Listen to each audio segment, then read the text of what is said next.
Hello friends, in this video I will show you how to create a B4 paper size in Photoshop.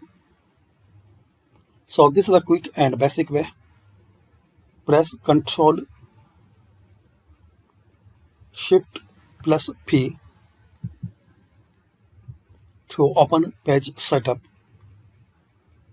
Ctrl plus Shift plus P. Now here is the option paper size.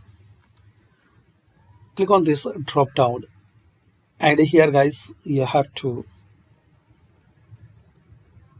select B4 GIS portrait or landscape. Select as you need. Then click on OK. You can change margin. Then again click on OK.